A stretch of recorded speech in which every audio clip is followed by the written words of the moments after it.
Okay, we'll take these cards and just kind of present them, and whoever, unless it's name specific, we will just ask whichever one wants to respond to do so. The statement says, my son is 33 years old. He spent the last year in jail and 2 months in state mental hospital. He refuses meds of any kind and will be released next Wednesday. What now? One of you want to take that? Next Wednesday, you say.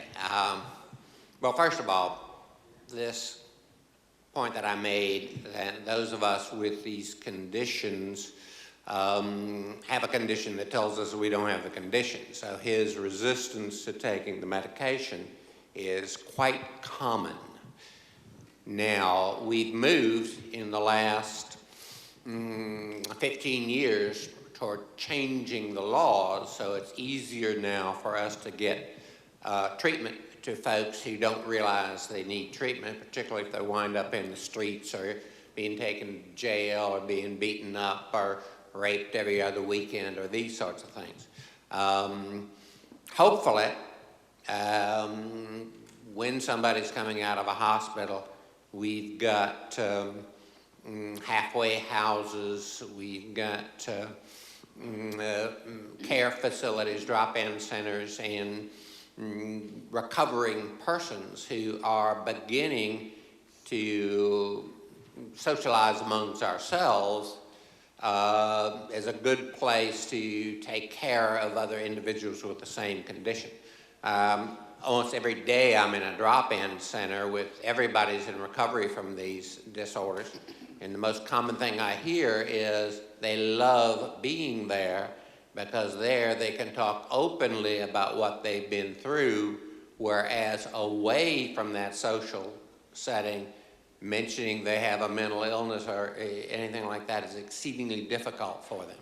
And so some states are doing this better than others, but increasingly we need to focus on the needs of those individuals who are coming out of these hospitals. And I don't know what the situation here in Texas is with regard to drop-in centers and with regard to halfway houses and those sorts of things, but those should be aggressively pursued and not just let somebody come out of the hospital and be ignored anymore. I mean, that is a real tragedy.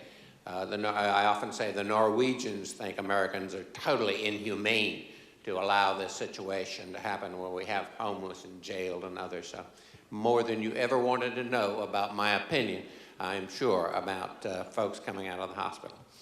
Okay, we appreciate that. I think also, I think also one thing that you can do is that a lot of times people, after having been through a really traumatic thing like state hospital stays and jail, may be at a place where they may enter into some kind of agreement, maybe with family that are concerned.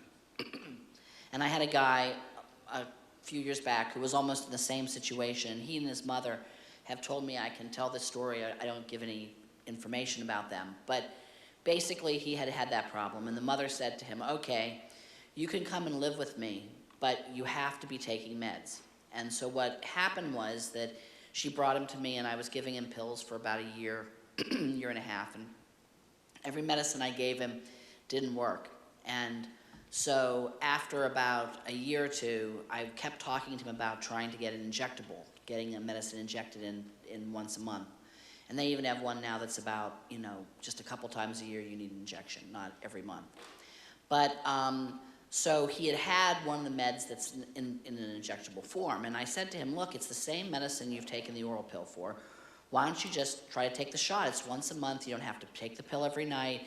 And the mother was swearing to me that he was taking it because he takes the pill in front of her every night, and they sit and have coffee and talk in the kitchen for about 15 or 20 minutes, and he goes up to bed. He doesn't go by the bathroom. He doesn't seem to spit the pill out. Well, the guy was really cheeking his meds very well, and what he was doing was going through, like, the dining room, and at that point, right before I talked to him about it, he was spitting the pills into the Christmas decorations. And she found out about the next year.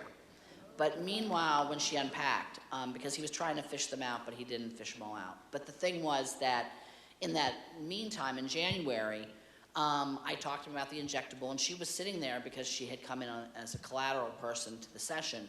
And she said, well, I don't understand. If you're taking the pills, why don't you just take the shots? And then I said, well, let's just try it for like 5 months. It's 5 shots, and then you can decide what you want to do. Well, he took the shot, and amazingly, the guy got so much better. That after 5 months, he agreed to keep getting the shots. And when the you-know-what hit the fan was after Thanksgiving, the day after Thanksgiving in Western Pennsylvania, that's when everybody decorates for Christmas. She got the boxes back out, and found all the pills. And then, we had this moment of clarity, and he said, yes, I'd never taken any pills. I didn't think there was anything wrong with me. I'd say, yeah, I'll take the pills because I want to live at home, and I like my family, and it's a warm place, and I'm not going to be homeless, but I was just spitting those pills out. And I said to him, well, what about the shots? And he goes, I don't know about the shots. I don't think the shots really work. But amazingly, my mother nags me a lot less, and everybody seems to get along with me now. It's just so much better. And so I say, well, and then I always pick up something. And I said, well, I bet you're less anxious, and you probably sleep better, too. And he goes, yes, I do. I'm less anxious, and I sleep better. And I said, I can tell you that's from the medicine you're getting in the shot. I didn't mention anything else. But the thing was that people sometimes, if they just have a chance on injectables, they may not still think they have a problem, but they can't help but acknowledge that things seem to go better. And so I think injectables are something that England has used, Wales has used, Scotland used, Europe even uses more, and probably Scandinavia as well. But the thing is that the health service, the National Health Service in the UK, has wonderful data that shows that injectables work 7,000 times better than pills do because it increases your adherence.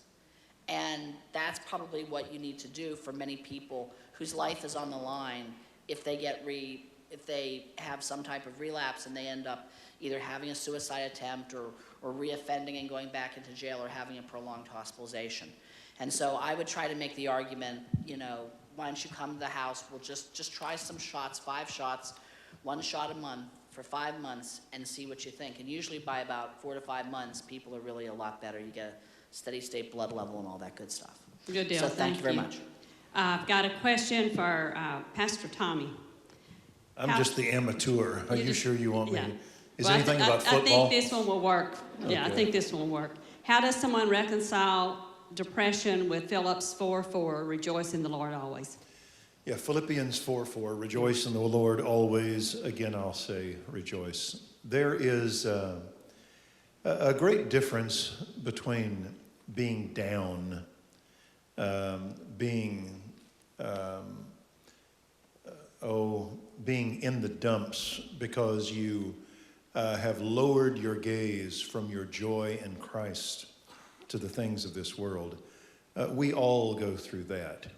But there is a difference between that and what you will call clinical depression or clinical anxiety. Whenever something becomes the misfunction of your body, that's altogether different. And if you've ever gone through it, you know what it is. Like I say, I had memorized the books, I had taught the studies, and I knew what every verse said, and I could cling to just the doctrinal flying by the panel of the truth of who God was that sustained me. But as far as the something that was wrong with me, that was going to take me time to come out of it. So I think that when you're a diabetic, you will take insulin because you know it is a clinical problem. And when your body is askew, you're going to have to take something. Matter of fact, the Old Testament says, give wine to him who is bitter. There has always been that need of finding something. And so I just see that there's a great difference between your normative being down and discouraged and through when something becomes clinical. That's the way it was with me. Okay, appreciate that. We have several cards that ask in reference to testing, mapping, genetics, and there was some reference in the presentation about where we are on that. This one says, how close are we to genetic testing, mapping for depression, for other illnesses? How is depression, psychosis, suicide related to traumatic brain injury? Are there blood tests? Are there, so just what's the current right now on any type of testing for genetics or just general mapping or whatever? If I can, the genome was mapped in the year 2001 or so. That's when we found out we don't have 100,000 genes in us. We've got about 23,000, each one of us. Of those 23,000, some of those genes, in all likelihood, give the individual a vulnerability for mental illnesses, particularly schizophrenia and bipolar illness. So the quest for the holy grail among genetic researchers has been to find, okay, which one or ones of the 23 genes can we identify? We went through a decade of an awful lot of false hopes as we went through this.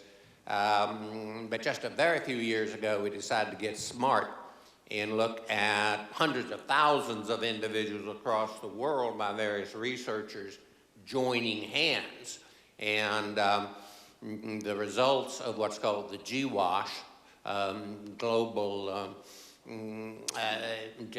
Genetic Association test, are that we've now, I don't say we because I've not been part of this, but I am in the research circle, we've now identified 114 specific genetic loci or places in the genes that increase the vulnerability somebody is going to come down with schizophrenia or other form of psychotic condition.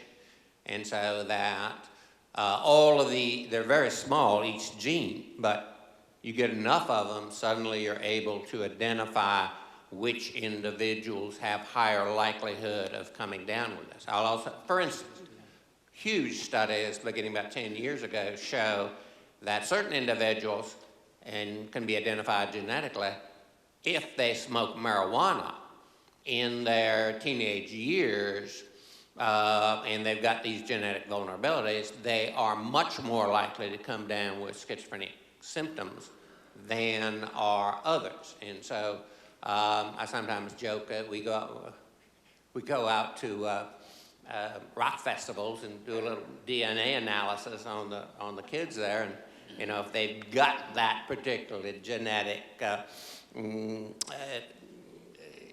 problem, we could give them some serious counseling and say something to them like, son, you'd be a lot better off sticking to heroin here. That's a joke, but it is like all humor. There's truth in that because we're coming to the point where we're going to be, with this personalized medicine, be able to identify individuals genetically as to what they are vulnerable for. Now, importantly, very importantly, and I'll even throw in a very famous case here. Glenn Close, the movie star, many of you may know about. It turns out she's got a sister with bipolar illness, and that sister has a son with schizophrenia. They both were sent off to Harvard, and an associate of mine, Deb Levy there, who's a specialist in copy number variants in genes, analyzed their DNA and found both the mother with bipolar illness and the son with schizophrenia had exactly the same chromosomal difficulty at exactly the same point in the genome, and it had to do with the relationship of that gene to glycine, an amino acid. Then Dr. Levy gives them both glycine. Voila, the symptoms are diminished in both of them. She takes away the glycine, they go back into their symptoms again. Did that several times. Now that's one family, but it's a rather famous family. But hopefully we're moving in the direction where we can make those identities genetically and help people in a way we never could have before when we were just shooting for the big averages of everybody. Okay, And that's also- good. Did I make any And- sense with that? Because And also to- am I in the right cosmos here? I mean, And also to take off from Fred, they then did various genome association studies looking at the whole DNA, grouping people with these libraries, with people with autism, bipolar disorder, major depression, schizophrenia, and ADD. And they looked to see which of these 5 illnesses had the most common areas of abnormal sequences. So in a sense, people have always thought, well, autism and schizophrenia are kind of related somehow. So obviously, they're going to have more common abnormal areas that code for mental illness together, right? Wrong. The largest association is not autism and schizophrenia together. In fact, that's the least common of the matchups of the 5 illnesses. The most common is bipolar disorder and schizophrenia, so that they have more sequences that people with bipolar disorder and schizophrenia have that are variants, unusual areas together, both groups. And so they seem to be more commonly related and have the same overlapping abnormal areas. Okay. We have a couple of questions on bipolar. One says, is bipolar inherited only, or can it come in other ways? What about one who resists finding out about bipolar, an adult, 26 years old, so therefore has little help? And then we had another one regarding bipolar, how to get past the feeling of being broken. Bipolar, you want to take that one? I guess that's me.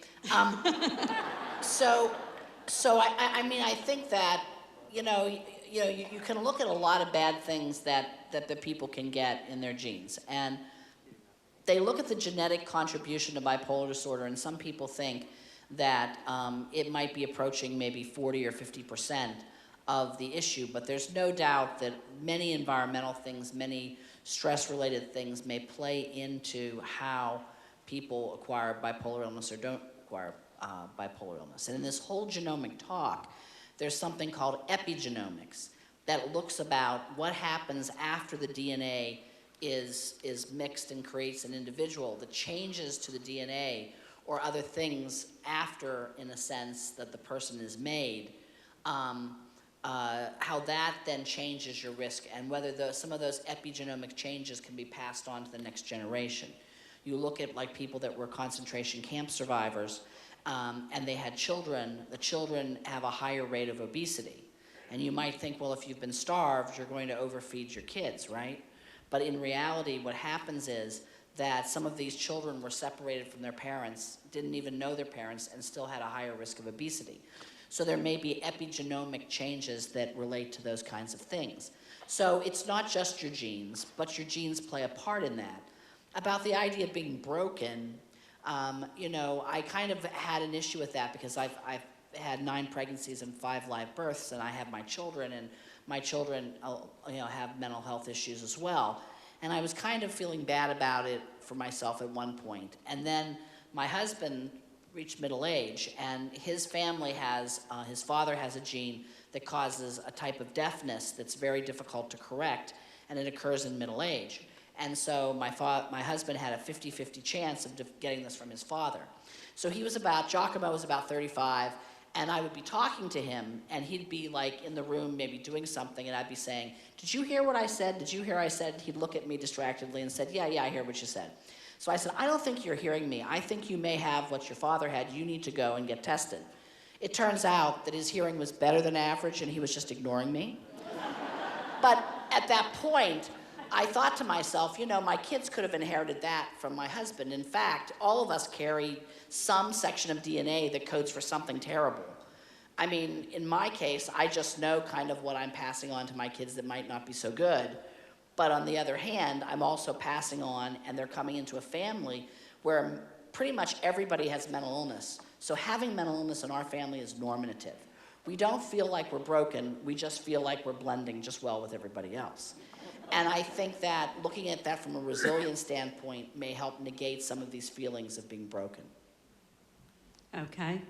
We'll have about 2 more questions, and then also we have the breakout sessions. And as a reminder, some of your questions will be answered in those sessions. There's one specifically on law and mental illness. There's one on resources here. And then there is another one on supplemental care, the options to augment primary treatments. So I think we'll get some questions answered in those breakout sessions. I have one on, get the right card here, let's see. I have one for Pastor Tommy again, and lost it in the shuffle. Tommy, I admire you. I've admired you for 20 years. I respect you more today. Did Stop I hear? right there. Let's just leave that right there. Tommy, I've got you figured out, bud. I've admired you for 20 years. I respect you more today. Did I hear, if you don't have a mate who will stick with you, you're doomed? Or did you imply, what if you don't have someone to stand with you? When you're going through this and you don't, and your mate, and I have seen mates that just simply said, I never signed on for this. I never thought this would happen. You have enough stress when you're going through a depression or an anxiety or anything like this. Whenever your mate bails on you, it amplifies the depression greatly. And I frankly don't know what people do that go through this. Just a couple of weeks ago, I had a young man come to me. He was a businessman, and he was going into classic clinical anxiety. I had seen it. I had been through it. And the major thing is that his stress was in his marriage, because his wife was beginning to see him as not a good provider and starting to heap guilt on him. And I talked to him for just a little bit, but then to try to help him, I said, I need your wife to call me. I need to sit down with your wife and talk to her. And I need your wife to talk to my wife as to how to take somebody through this. That there were times that my wife literally would just lay in the bed with me and just put her arms around me. And so I knew that no matter how bad it was, that my wife was with me. There was a pilot in our church that went through this, and he said what took him, he's now a national author, and what took him through this was his wife just said, together we're going to go through this. And that was my comfort always, that my wife was always there, and she just was my best friend. And so if you're going through this, you almost have to have someone that we call it your safe person, that you can go to that person and you're safe with. And more often, I have had to talk to the mates of people going through this as to how they can make it easier on them. So, yeah, it's going to be really hard, though, if you have a mate that you don't know is your anchor right there with you. They're going to need as much counseling as you are. Okay. The last question has to do with dealing with folks knowing about your mental illness. The one talks about how I'm able to tell my close friends about my depression, but I don't know how to break it to my family. I worry that they'll think it's directly related to not having the right relationship with God. I also take medication. I feel like it would be similar to coming out of the closet. How do I approach this subject with them? I don't want to hurt my family, but as time goes on, I feel like I'm lying to them. And then the other one said, I'm glad more people are discussing mental illness, but what about those who hear about my son's mental illness thinking that he might be the next school shooter? So how do you deal with acknowledging the issue and the people responding to it? Any one of you? Yeah, if Okay. I could. There is a huge problem of stigma and discrimination in the society generally.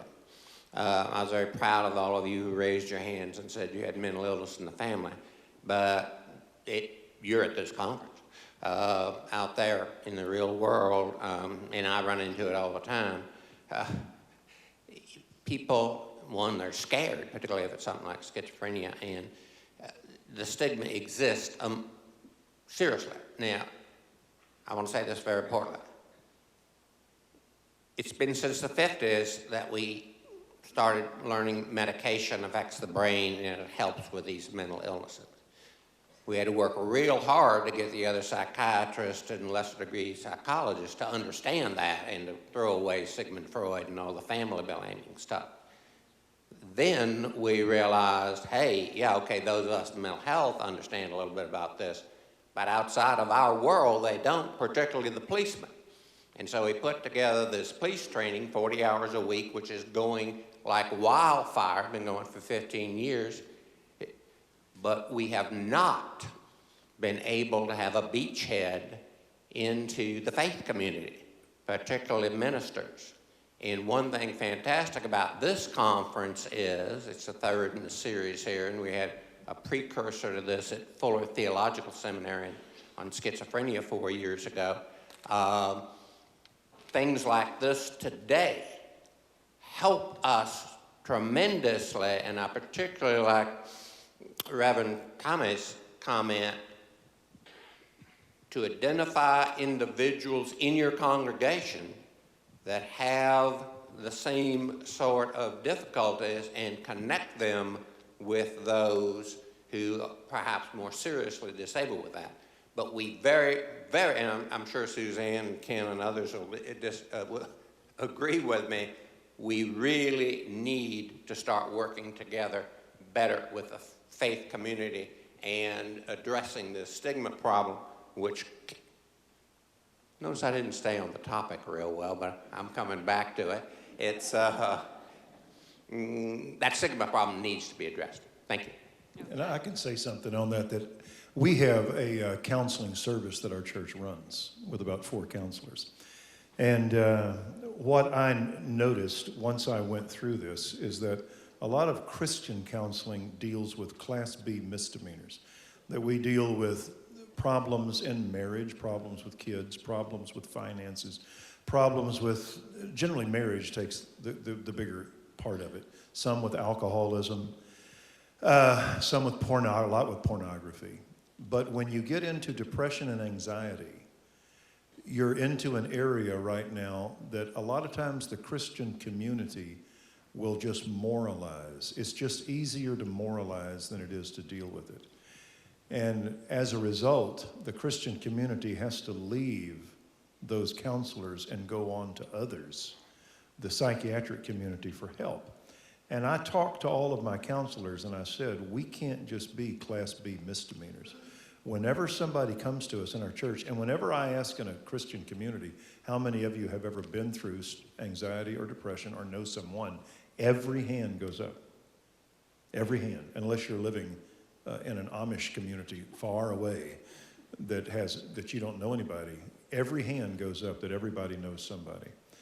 And when you talk about it in your church, people are going to come to you. And the Christian community can't simply not deal with those people or just moralize it. They have to be able to work with the psychiatric community or doctors in your community that know and understand the nature of medication and how to medicate, and just don't simply give samples to people. There is a psychiatrist in the Dallas area that I have made wealthy over the last 3 years because people would come to me and I would identify it and say, you need someone who knows the ins and the outs of medications and has talked to you dozens of times every week, and he knows who you are. And so I send them to this fellow, and he's my go-to guy.